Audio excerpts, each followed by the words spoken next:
outside the Middle East, the biggest loser in the Middle East has been Russia. Uh, that was true as Assad came tumbling down. And that's true now as Iran has taken this pummeling, and Russia has done almost nothing to help with it.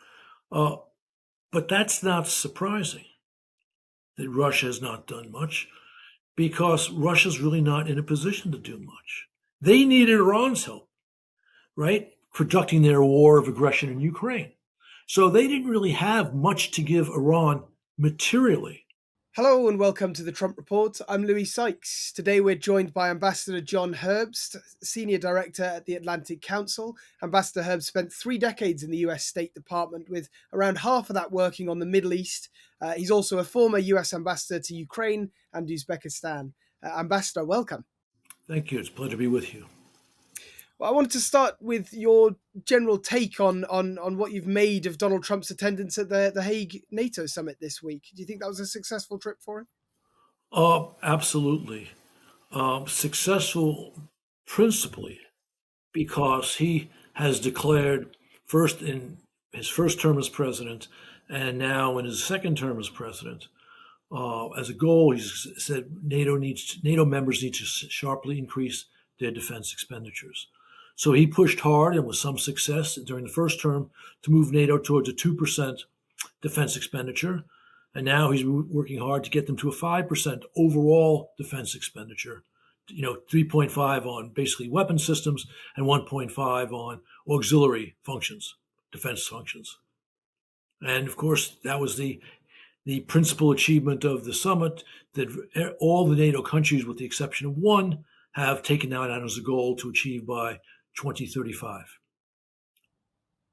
And that is no small feat, really, is it? As much as the Trump administration can get quite a bit of flack on the world stage, it is quite something to achieve, because it's, increasing NATO defense spending has been something a lot of US presidents have tried to push for, and Trump seems to have been the one to secure it. As you say, he's got that figure up to 5% now for everyone apart from Spain, 3.5 on military and 1.5 on infrastructure. That is actually something of a historic achievement, really, isn't it?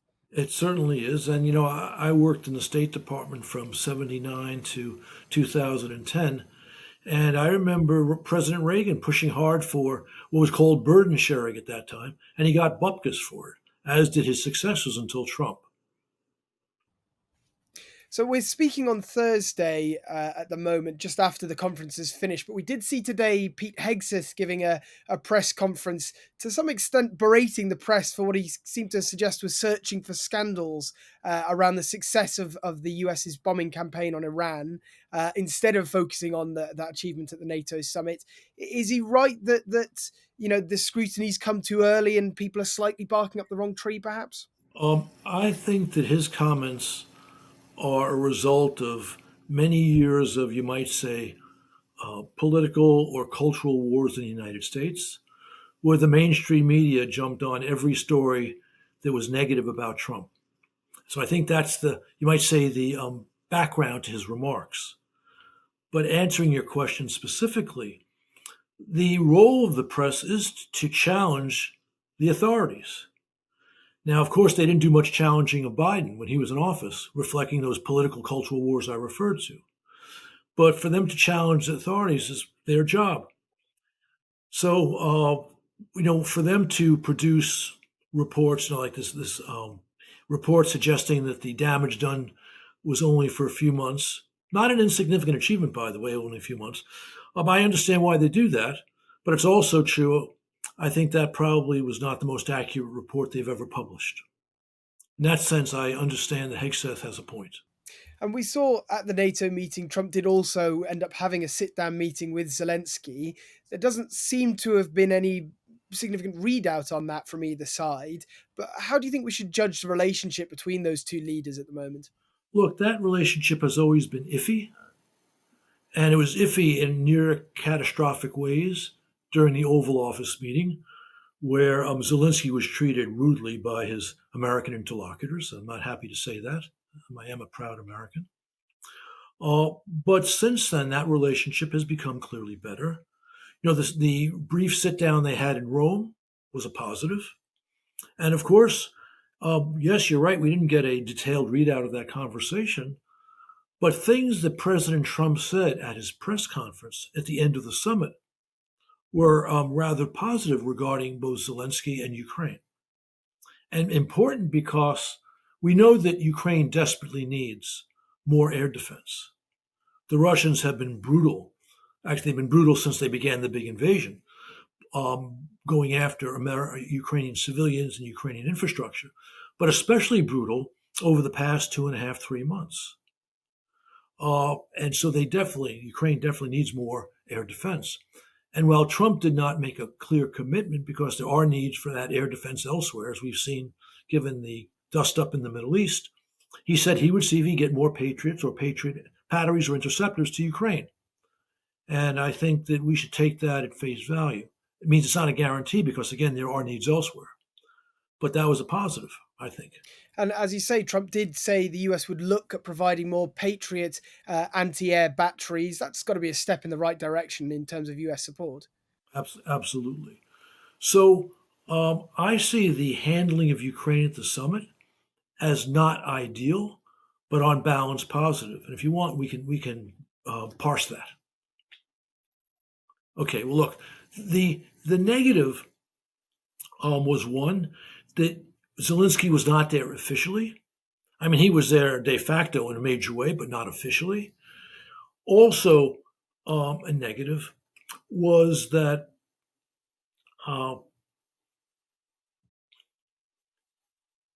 NATO had decided at the Washington summit a year ago that it needed a new strategic approach towards Russia. And they dropped that idea in the run up to this summit because they did not want to provoke President Trump. So that's a negative too. But the positive is, first of all, what you already mentioned, defense expenditures.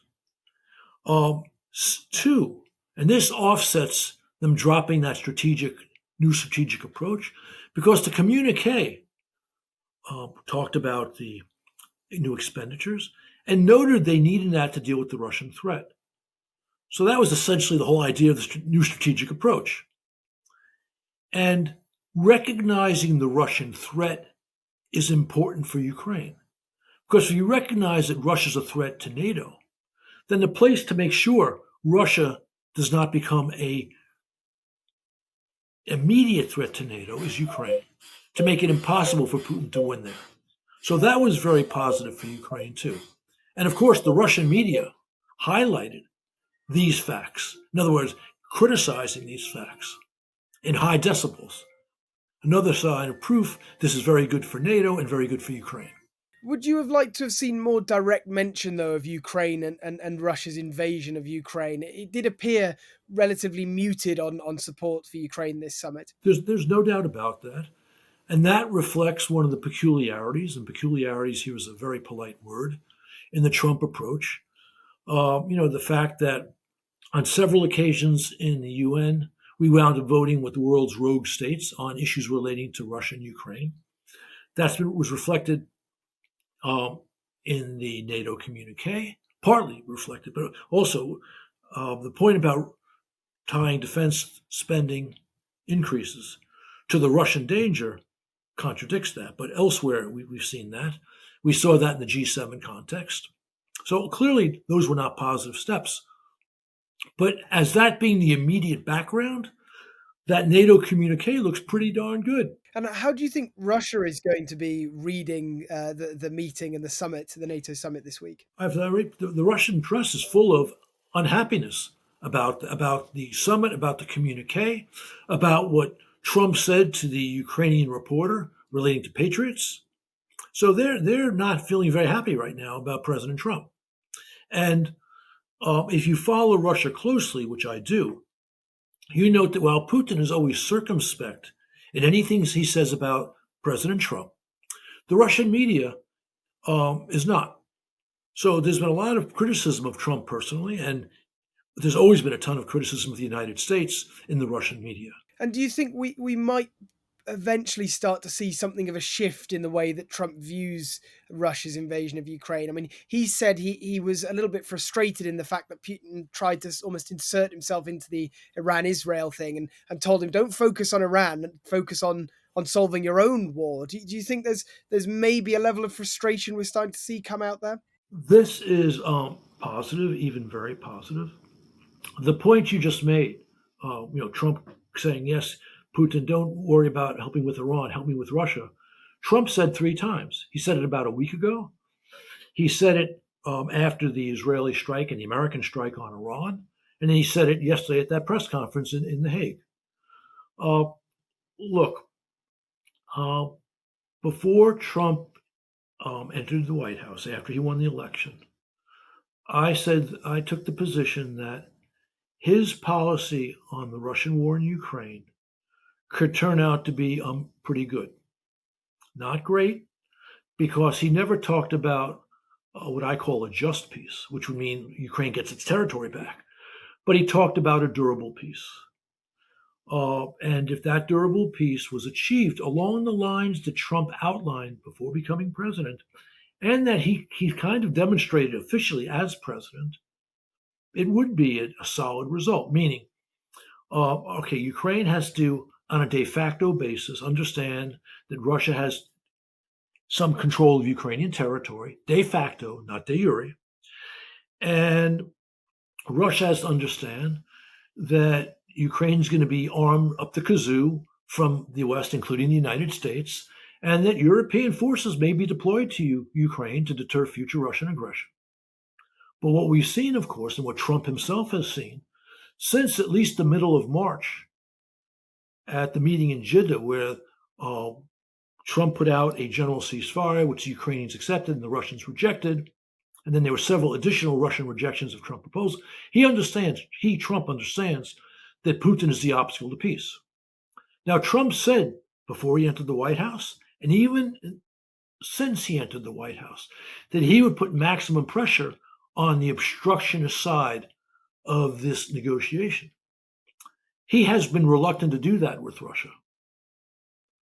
Trump has been under some criticism, even from his supporters, since at least late March, early April, for refusing to do that, which is why he said several times, yes, I may need to put sanctions on Russia, give me 2 weeks to make a decision. And of course, 2 weeks would pass and no decision. But what Trump said in The Hague suggests that maybe he's coming closer to reaching that decision. But I say may. I am not confident that that will happen. And sadly, one of the debit sides of the U.S. performance in The Hague was Secretary Rubio saying, "No, we're not going to put sanctions now because that means Russia won't come into the negotiating process." Now, Secretary Rubio is a smart man. I think he knows that that's simply not true. Anyone who knows Russia, who's seen and heard what Putin has said over the past week, he said any place Russian troops march, that's Russia. When he says maybe Russia has the right to all of Ukraine, knows that Putin does not want an American brokered ceasefire. And if he doesn't want it, he'll only consider doing it if he faces pressure to do it. So, in fact, if you really want Putin to make a deal, to achieve that stable peace, you have to put pressure on the Kremlin. You have to make him pay a price for maintaining that aggressive stance. I think Secretary Rubio was appealing to, you might say, the Trump who doesn't want to impose sanctions on Russia, when Trump's own position may, at least if yesterday's remarks are an indication, be moving in what I consider to be the right direction. And there was, you mentioned the sanctions there that had been circulating the idea of, at least in the US. A lot of that drive behind those Russian sanctions was coming from outside of the White House, and it was going on in Congress. There was a lot of discussion whether or not Trump would sign those sanctions into law. As you said, he put that 2-week pause on, but we've not really heard anything since. Is this a matter of the speed of the legislature in the US? It's a democracy. We can't just make these decisions in a snap like Putin can. Or is there a level of hesitation still in the Trump team, do you think? There's no question that Trump has been reluctant, even as it became clear that Putin was directly blocking him, Trump has been reluctant to put sanctions down on Russia to increase the pressure. Uh, but again, this was his own idea from the very beginning. Pressure on the side that blocks peace. Uh, but again, he knows that uh, even amongst his supporters, and I'm referring now, for example, on the outside, the New York Post has been very strongly pro-Trump. But the New York Post knows that Russia is an adversary of the United States and needs to be stopped. The Wall Street Journal, at least the editorial page, has been pro-Trump. And like the New York Post, they've called Trump out for a weak approach to Putin. And a poll showed about 6 or 7 weeks ago that 61% of the American public thinks that Trump policy is weak on Russia. So there is some real feeling amongst Trump supporters that this is not a good thing. Although they're also the overly enthusiastic restrainers or isolationists in Trump world don't give a hoot about Ukraine and doesn't understand that Russia is our foe. So for them, that position is not a problem. Anyway, but the last point is the most important. Trump says, and I think it's true, he wants to achieve that stable peace in Ukraine. Russia's the obstacle. You want Russia to make that stable peace, you have to make it uncomfortable for Russia to be the obstacle. And that ultimately could move Trump in the right direction. His critics have rightly claimed that he's being played by the Kremlin.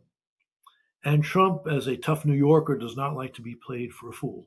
Notably, as well, we did see it. We are, as you've mentioned, seeing some shift in Trump's language. President Trump said he thought it is possible that Putin could have territorial ambitions, even on NATO countries and ambitions outside of Ukraine. But do you think the current administration has done enough to deter Russia from making some form of attack on a NATO member state? Perhaps something sub-threshold, if not some sort of land grab in and of itself. Look, I don't think that President Trump has directly addressed that very important problem.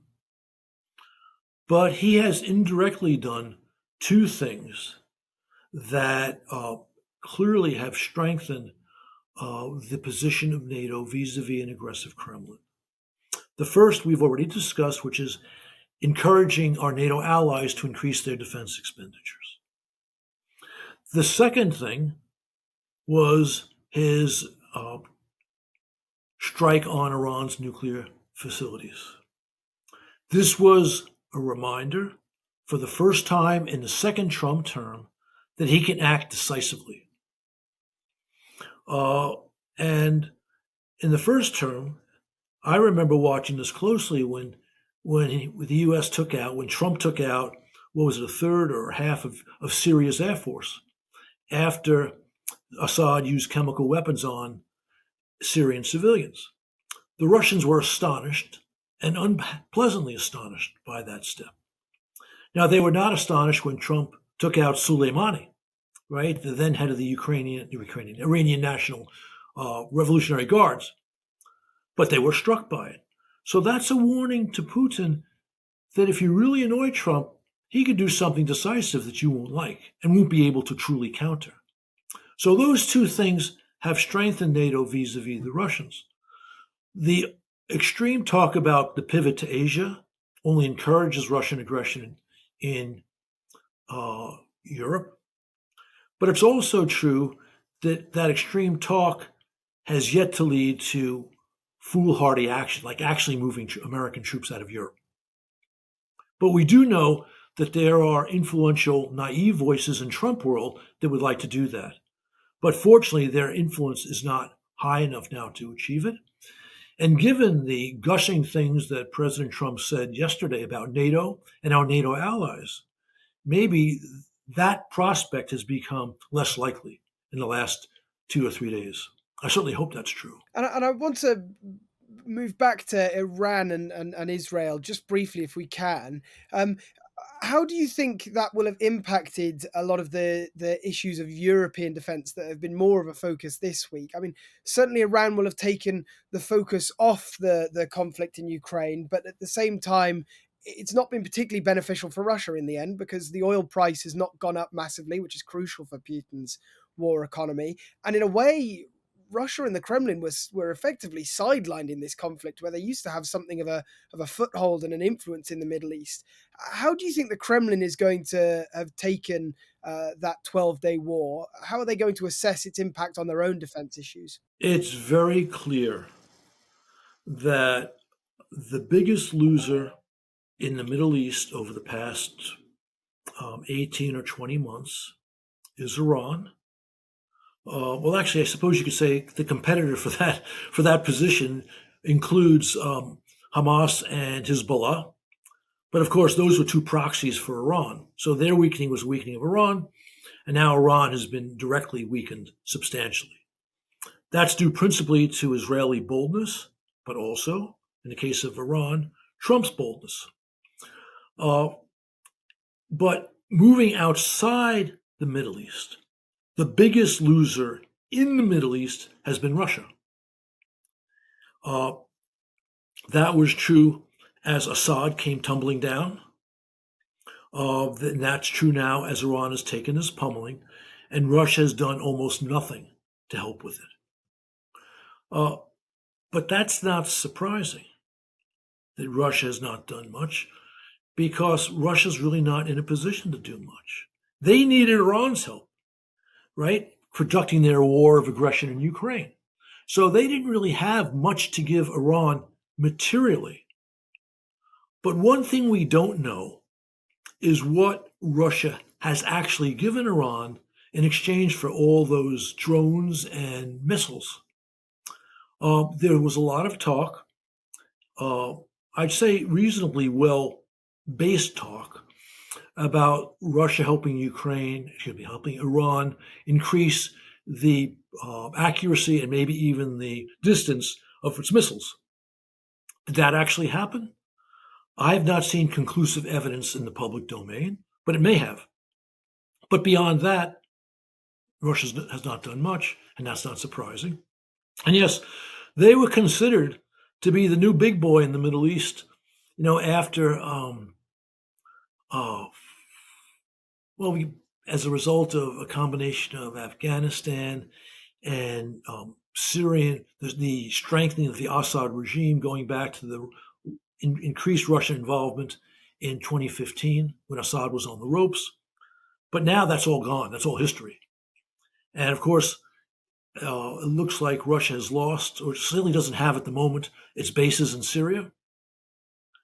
And point of fact, if the Trump team is smart, they'll make sure that Russia does not regain those bases somehow via a new deal with the authorities in Damascus.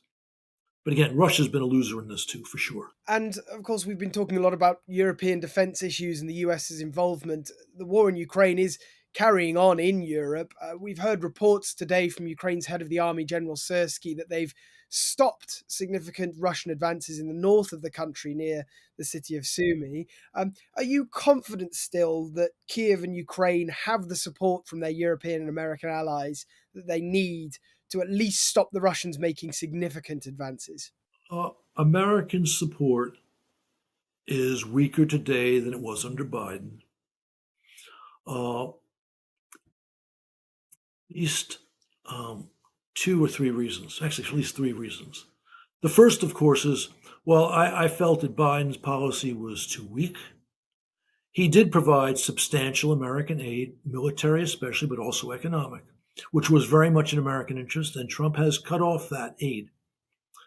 2, because Biden was by and large solid, not an A effort, but certainly a B effort on sanctions. And actually on the Russian frozen assets, I'd give Biden a solid B plus. Whereas Trump on sanctions, we've already discussed, has not been this strong. And the Russian frozen assets has kind of fallen off the Trump agenda, which is unfortunate because as a nominee to become cabinet secretary, and maybe even the first few weeks as cabinet secretary, Bessent was talking about those frozen Russian assets, but we've seen nothing from the Trump team. And then finally, okay, Ukraine does not necessarily need American aid. It would be better off with it, and we'd be better off if we were providing it. And by the way, a poll from also about 6 or 7 weeks ago shows that 69% of Americans, 69%, that's a very large majority for us, believe we should be giving as much aid as we gave under Biden, if not more. But anyway, so the aid is not part of the package. What's key, though, is American weapons. And yes, under Trump, the Biden pipeline continues, but Ukraine, of course, is willing to buy American weapons.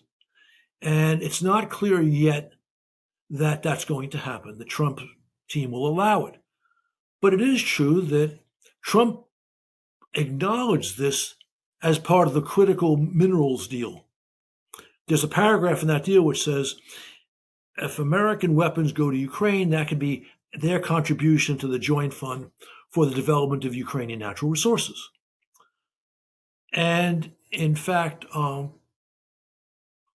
around the signing of that deal, Trump allowed 2 new weapons shipments to Ukraine. So that kind of creaked the door open, but we don't know if it's fully opened. So in those areas, the policy is not as good as it was. But if we wind up putting pressure on Russia, if we allow weapons to move to Ukraine, then conceivably Trump could get that stable peace, which would mean he succeeded in this issue, in this effort, which would be an extraordinary achievement. And of course, it would make his record on this look far better than Biden's. I hope he understands that, but I'm not certain he does. Well, Ambassador John Herbst, Senior Director at the Atlantic Council, thank you very much for joining me today on the Trump Report. My pleasure. Thank you.